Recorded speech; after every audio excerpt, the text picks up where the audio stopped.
Sabes, hoy quiero contarte una historia realmente fascinante.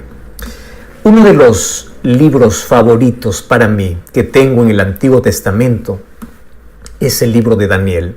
¿Sabes por qué me fascina el libro de Daniel? Porque desde el primer capítulo veo a un Dios al control de la historia. El libro de Daniel es un libro profético. Allí encontramos en el capítulo 2 más de 2500 años de historia. Cualquiera que quiera negar la autenticidad de la Biblia tiene que leer Daniel capítulo 2 y se va a dar cuenta que la Biblia es un libro inspirado por Dios. La historia de Daniel es fascinante. Con solo 17 años él tuvo que dejar Jerusalén e ir como esclavo para Babilonia, en una ciudad pagana e idólatra, y aun cuando no entendía todo lo que estaba sucediendo con su vida, él continuó siendo fiel a Dios. Y Daniel capítulo 1 versículo 8 dice que tomó en su corazón la determinación de no contaminarse con nada que le obligasen a separarse de su Dios. Esa decisión hizo que pueda él experimentar grandes milagros. Daniel capítulo 2 me muestra un Dios que conoce el futuro porque Él es omnisciente. Daniel capítulo 3 me muestra un Dios salvador. Daniel capítulo 4 me muestra un Dios conquistador y soberano. Daniel capítulo 3 también me muestra un Dios libertador, un Dios que acompaña a sus hijos, no importa la dura crisis que pueda pasar. Pero Daniel capítulo 4 realmente es fascinante, porque en este capítulo yo veo una cosa realmente maravillosa, y es que Dios no conoce un caso perdido. Tú ya conociste a varias personas que dijiste, esa persona no tiene remedio, esa persona no tiene salvación, esa persona está perdida. No, para Dios no existe caso perdido, a menos que el ser humano rechace siempre su gracia. Pero si es que hay la intención, el deseo, si el ser humano le permite a Dios trabajar, Dios es capaz de hacer grandes obras y grandes milagros. Y Él fue capaz de poder transformar un corazón lleno de orgullo, un corazón lleno de idolatría, un corazón perdido en la oscuridad. Un día ese corazón se iluminó con la gloria de Dios, porque Dios no conoce un caso perdido y Él trabaja por todos sus hijos porque los ama. Y el amor de Dios es inmedible, es infinito, es inefable, no hay palabras para poder describirlo. Y me emociona hablar acerca del amor de Dios, porque Él no se cansa de amar y Él no se cansa de llamar. Mientras haya gracia en el cielo, y mientras el Espíritu Santo siga trabajando aquí en la tierra a favor del ser humano, mientras los brazos de Jesús continúen abiertos, mientras el Evangelio continúe siendo predicado, Dios nunca se cansará de llamar. El problema es que a veces el ser humano aprende a jugar con la voz de Dios. ¿Y cuál es el problema? Es que cuando juegas con la voz de Dios, cuando desprecias o rechazas la voz de Dios, cada vez tu mente se va cerrando. Eso es lo que llamamos endurecimiento de corazón. Eso es lo que llamamos perder la sensibilidad.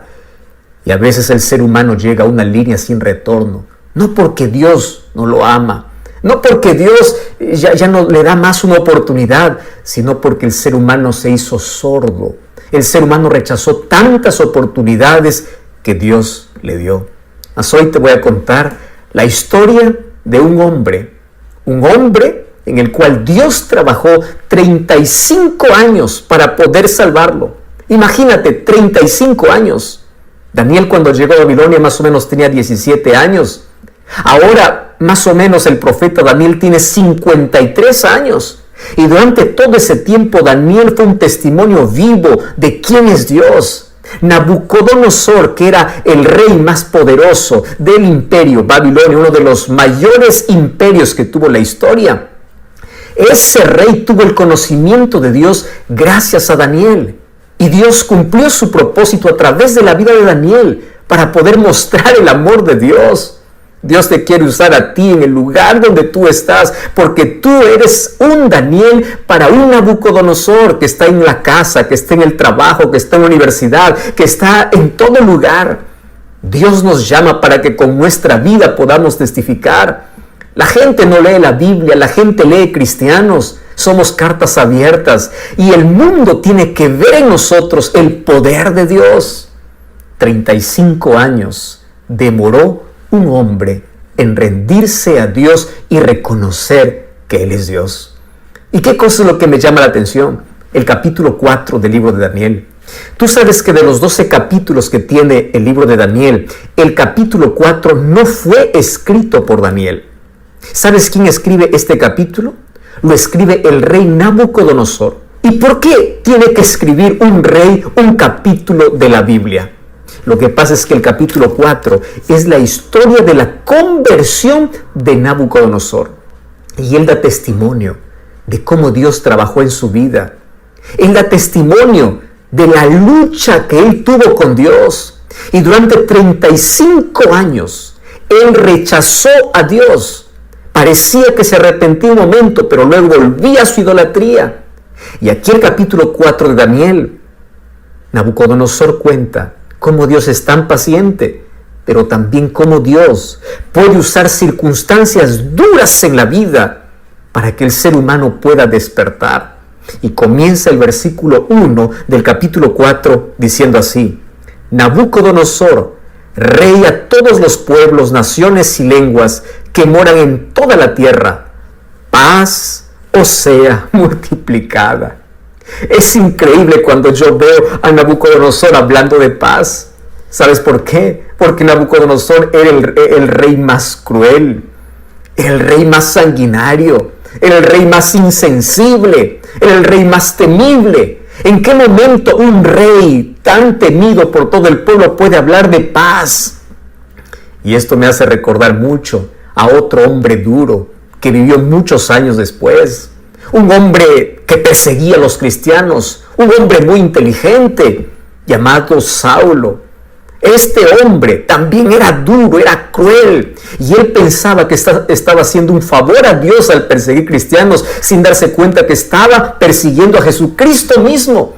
Pero un día él cambia, y el encuentro que tiene con Dios le transforma de perseguidor a predicador, porque ese es el encuentro que tú necesitas en la vida.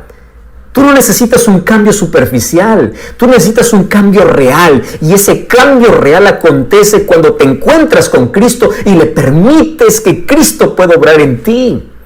¿Y qué cosa es lo que ocurrió con Saulo? Saulo empieza a escribir cartas, y cuando yo voy a Gálatas capítulo 1 versículo 3, Efesios capítulo 1 versículo 2, una de las palabras favoritas de Pablo en todos sus saludos es paz.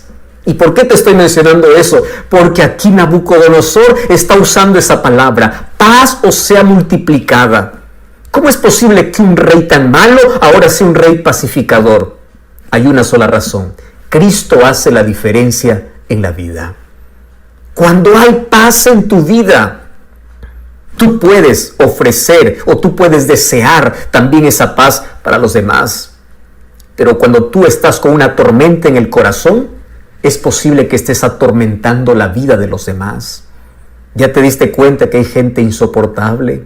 ¿Ya te diste cuenta que hay gente con la cual uno no puede convivir porque tiene un corazón atormentado? Sin embargo, cuando Cristo entra a la vida, limpia toda la suciedad que hay en el corazón. ¿Y qué cosa es lo que sucede? Coloca paz en la vida. Aquí Nabucodonosor dice: paz sea para todos ustedes. Pablo en sus cartas también escribiría: la paz sea para todos ustedes. Y sabes una cosa, me llama la atención que el regalo que Dios da a las personas que tienen un encuentro con Cristo es paz. Por eso es que la paz no se puede comprar en una farmacia. La paz no se puede comprar con dinero. La paz no se puede comprar con fama. La paz no se puede comprar con nada en esta vida, porque la paz es un regalo de Dios para aquellos que le aman. Y tú hoy puedes tener paz, y cuando tienes un corazón en paz no importa la tormenta afuera, pero cuando tienes un corazón atormentado no importa la tranquilidad que hay fuera. ¿Ya te diste cuenta que nuestra mayor necesidad en la vida es de tener paz en el corazón? Pero ¿en qué momento él llegó a tener esa paz verdadera? Cuando Nabucodonosor se sometió a la voluntad de Dios. ¿Qué significa eso? Desde que venimos a este mundo, venimos dando la espalda a Dios. Venimos siendo enemigos de Dios, queriendo hacer nuestra propia voluntad, pensando que nosotros tenemos la razón, queriendo hacer lo que a nosotros nos place. Y cuando damos la espalda a Dios, creamos heridas en la vida. Y cuando nos alejamos de Dios, creemos que las cosas están bien, pero nuestras decisiones equivocadas nos llevan a hundirnos y a tener cada vez un corazón más atormentado. Gracias a Dios que Él no desiste. Gracias a Dios que Él siempre va a nuestro encuentro. Gracias a Dios que Él usa medios para poder salvarnos. Pero 35 años demoró Nabucodonosor para que pueda entender ese amor, para que pueda tener paz en el corazón. Por eso el libro de Isaías capítulo 26, versículo 3, dice que paz es un regalo que tienen aquellos que aman a Dios. Mira lo que dice el libro de Isaías capítulo 26, versículo 3. Es uno de mis textos favoritos. Allí el texto dice así: tú guardarás en completa paz aquel cuyo pensamiento en ti persevera, porque en ti ha confiado. Y el versículo 4 es una invitación para ti, Julio, Rodrigo, Roberto. Te dice: confía en el Señor, porque Él es tu fortaleza. ¿Quieres paz? ¿Quieres un cambio de vida? Necesitas aceptar la gracia de Cristo. Necesitas que Él pueda limpiar tu corazón y Él pueda darte la transformación que tanto necesitas. Me encanta la manera como inicia esta carta, o inicia narrando su historia Nabucodonosor, diciendo: la paz os sea multiplicada. Paz es el regalo que Dios da a aquellos que le temen, a aquellos que le aman. Es tener la seguridad de que uno no va solo en la vida, de que Dios siempre está a nuestro lado. Y bueno, allí Él comienza a narrar la historia de su conversión. El versículo 2 dice así: conviene que yo declare las señales y los milagros que el Dios Altísimo ha hecho conmigo. Cuán grandes son sus señales y cuán potentes sus maravillas, su reino sempiterno y su señorío de generación en generación. Comienza el verso 4 diciendo: yo, Nabucodonosor, estaba tranquilo en mi casa, floreciente en mi palacio, y de pronto vi un sueño que me espantó. Tendido en mi cama, las imaginaciones y visiones de mi cabeza me turbaron, dice él. Por esto mandé que vinieran delante de mí los sabios de Babilonia para que demostrase la interpretación del sueño. Vinieron magos, astrólogos, caldeos, adivinos. Yo les dije el sueño, pero no me pudieron mostrar su interpretación hasta que entró delante de mí Daniel, cuyo nombre es Belsasar, como el nombre de mi Dios, dice él, en quien mora el espíritu de los dioses santos. Yo le conté delante de él mi sueño, diciendo: Belsasar, jefe de los magos, ya que he entendido que en ti hay un espíritu de los dioses santos, ningún misterio se te esconde, declárame las visiones de mi sueño que he visto y su interpretación. Estas fueron las visiones de mi cabeza. Parecía que yo estaba en mi cama, parecía ver que de en medio de la tierra subía un árbol cuya altura era grande, crecía este árbol, se hacía fuerte, su copa llegaba hasta el cielo y se alcanzaba a ver desde los confines de la tierra, su follaje era hermoso, su fruto era abundante. Versículo 13 dice: vi las visiones mientras estaba en mi cama, que un vigilante santo descendía del cielo y clamaba fuertemente y decía: derribad ese árbol, cortad sus ramas, quitad el follaje, dispersad su fruto. Váyanse las bestias que están debajo de él y las aves de sus ramas. Mas la cepa de sus raíces dejaréis en la tierra, con atadura de hierro y de bronce entre la hierba del campo. Sea mojado con el rocío del cielo y con las bestias. Sea su parte entre la hierba de la tierra. Su corazón sea cambiado y les sea dado corazón de bestia, y pasen por él 7 tiempos. ¡Wow! ¡Qué sueño asustador!, ¿verdad? ¿Alguna vez tú tuviste un sueño que realmente te perturbó? Pero él está contando apenas lo que ocurrió antes de su conversión. Y una de las cosas que me fascina es cómo él lo cuenta, porque él lo vivió. Y allí dice: en los días de mi grande prosperidad, cuando yo lo tenía todo, es decir, tenía posición, riqueza, seguridad, había algo que le faltaba, que era lo más importante. Él no tenía a Dios. Aparentemente todo le iba bien en la vida, pero estaba lejos de Dios. ¿Qué cosa sucede allí? Él tiene un sueño. Y para que puedan interpretar su sueño, él tiene allí en la corte magos, adivinos. Solo que aquí él comete el mismo error, porque en el capítulo 2 vemos que él también tuvo un sueño. Y en ese sueño vio que ningún mago ni adivino podía interpretarlo hasta que llegó Daniel. Los seres humanos a veces cometemos el mismo error sabiendo que allí fracasamos, sabiendo que eso está equivocado. Aún así los seres humanos no aprendemos muchas lecciones en la vida. Daniel fue enviado por último, llamado por último. A veces somos así los seres humanos. Buscamos la solución a nuestros problemas por nuestros medios y nos acordamos de Dios ya cuando es nuestra última opción. Y bueno, para no ahondar en esos detalles, allí él dice, yo llamé a Daniel porque en él mora el espíritu de los dioses santos. ¿Qué cosa es lo que está queriendo decir Nabucodonosor? Tú eres diferente a todos mis magos.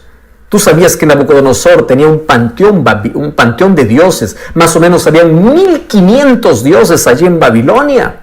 Marduk era el dios principal. Su templo era el Esagila.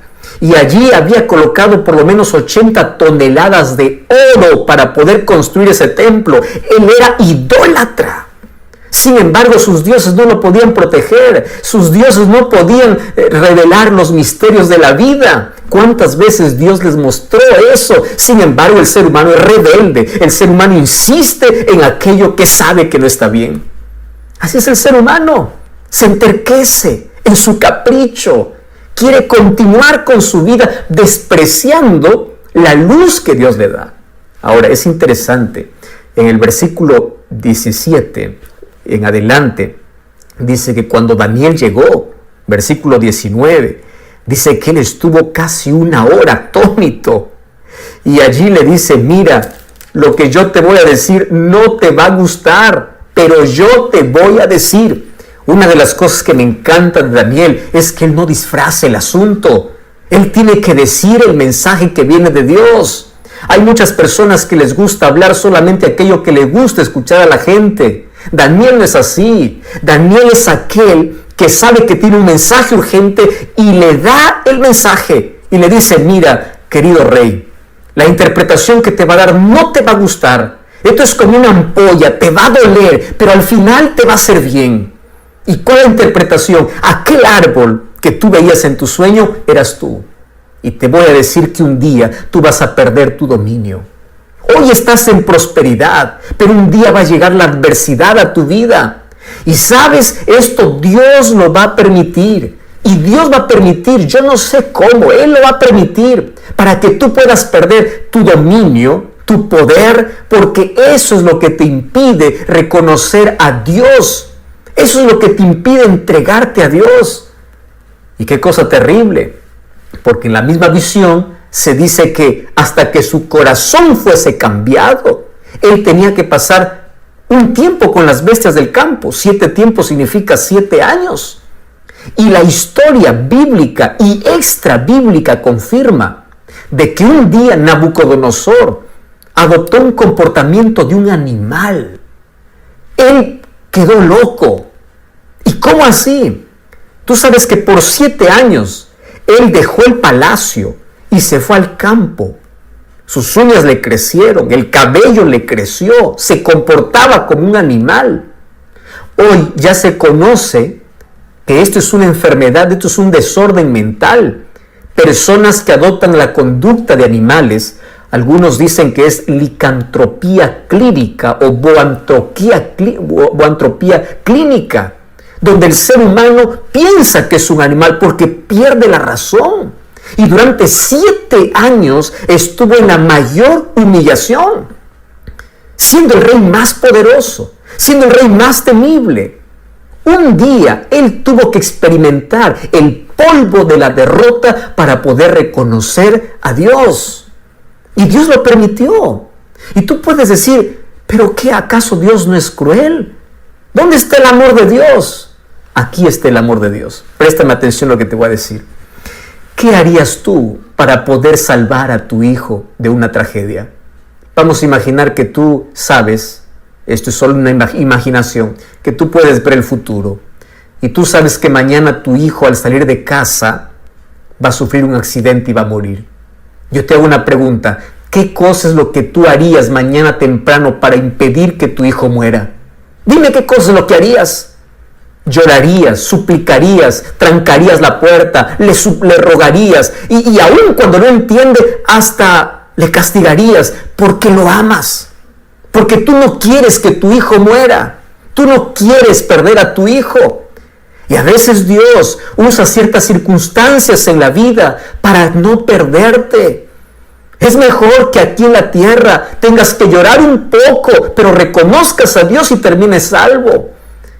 No importa si aquí en la tierra a veces tengas que perder un brazo, tengas que perder la salud, tengas que perder la pierna en un accidente, tengas que perder lo que más gustas en la vida. Pero Dios lo permite porque es la única manera de poder alcanzar aquel corazón tan endurecido. Es la única manera. ¿Y qué cosa es lo que Dios permitió? Que el dolor, que la adversidad, que el sufrimiento llegara a la vida de este poderoso rey. Una de las cosas que me impresiona es que el ser humano no escucha a Dios en la tranquilidad. El ser humano escucha a Dios cuando hay dolor. El ser humano escucha a Dios cuando está perdido. Por eso es que el dolor a veces es usado como el micrófono de Dios, como el megáfono de Dios para una persona sorda, porque es la única manera de que Él pueda entender. Es en las crisis donde el ser humano sabe que es frágil y busca fortaleza y refugio en Dios. Es en el dolor que el ser humano reconoce quién es Dios. Hace algún tiempo yo estuve visitando un hospital y ahí estaba visitando a una de las hermanas de la iglesia. Ella estaba pasándolo muy mal. Estaba con una enfermedad terminal, cáncer, en la fase 3. Cuando llegué hasta donde estaba ella, yo fui preparado allí con unos versículos de la Biblia para poder animarla, para poder fortalecerla. Entré con tanto cuidado, habían otros pacientes también cerca. Le dije, yo vine aquí para orar contigo. Yo vine aquí para pedir que Dios haga un milagro. Y yo quedé sorprendido, que ella agarró mi mano y me dice, pastor, Dios ya hizo un milagro en mi vida.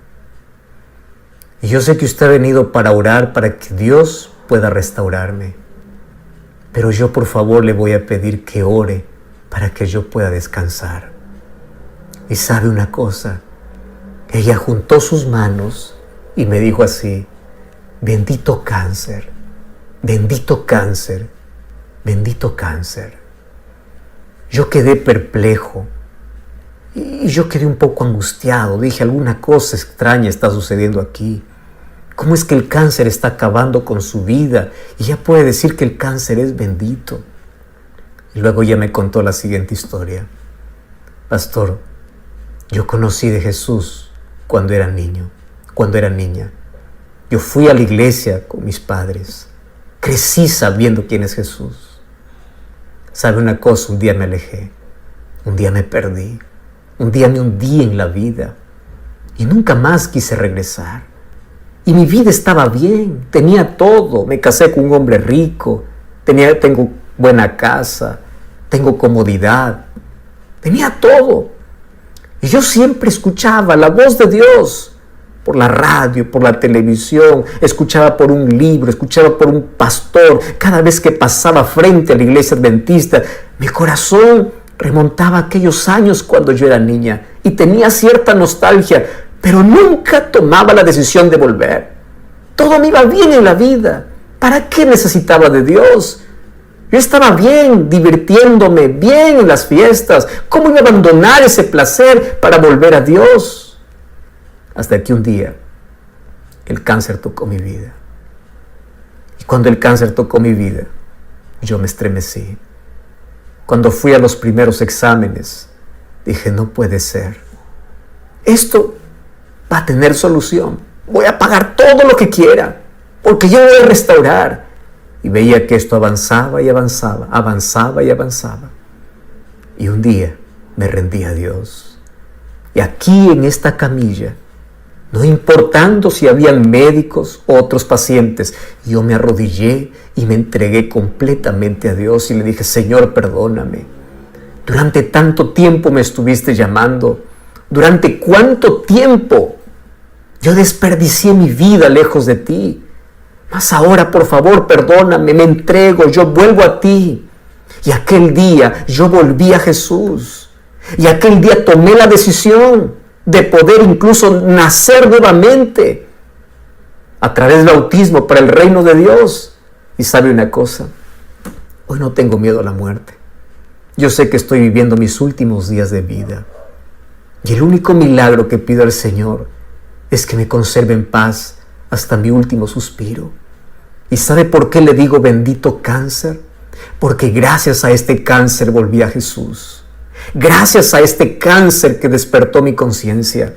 Gracias a este problema yo pude reconocer de que estaba perdida. Si ahora muero no tengo miedo, porque yo sé que cuando Cristo regrese, me va a resucitar, me va a levantar del polvo. Pastor, ¿usted se da cuenta que hubiese pasado de mi vida si hubiese muerto sin este cáncer? Hubiese estado perdida. Por eso, bendito cáncer que tocó mi vida. Yo quedé pensando en cómo las circunstancias más adversas de la vida pueden tornarse en las mayores bendiciones cuando se trata de volver a Jesús. Yo estoy hablando para alguien que está pasando muy mal en este momento. Para alguien que lo perdió todo, para una mujer que llora por la pérdida de su hijo, para un padre que llora, para un esposo, para una esposa.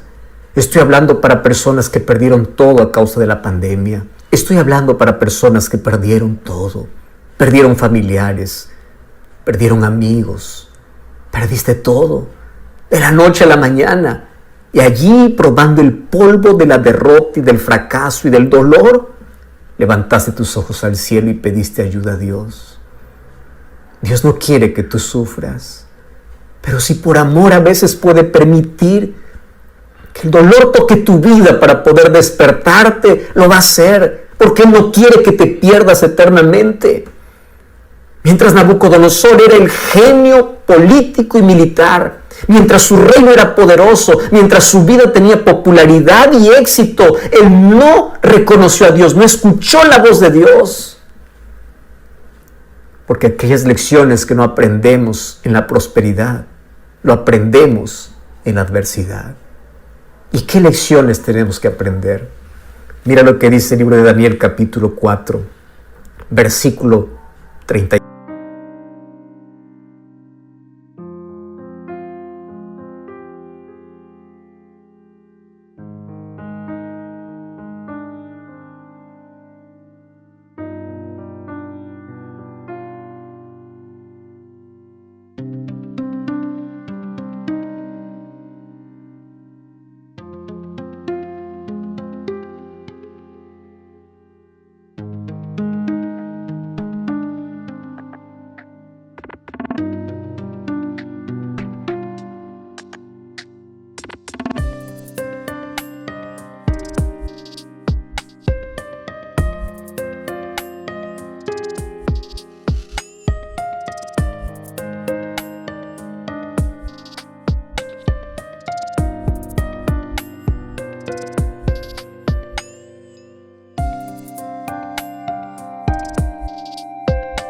4.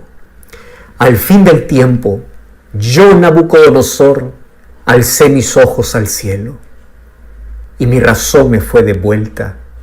Y en lugar de maldecir a Dios, mira lo que dice: bendije al Dios Altísimo, le alabé y glorifiqué al que vive para siempre, cuyo dominio es sempiterno y su reino por todas las edades. Versículo 36. En aquel mismo tiempo mi razón me fue devuelta, mi reino, mi dignidad, mi grandeza volvieron a mí. Versículo 37. Ahora yo, Nabucodonosor, alabo y engrandezco y glorifico al Rey del cielo, porque sus obras son verdaderas, sus caminos son justos y Él puede humillar a los que andan con soberbia. Yo imagino a Nabucodonosor contando esta historia con lágrimas en los ojos. Un día yo quiero abrazar a Nabucodonosor en el cielo.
Y quiero preguntarle muchas cosas, especialmente ese momento cuando Él levantó sus ojos al cielo.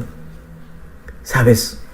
Los seres humanos estamos tan entretenidos en las cosas de este mundo que nos olvidamos de nuestro Creador, nos olvidamos de nuestro Dios.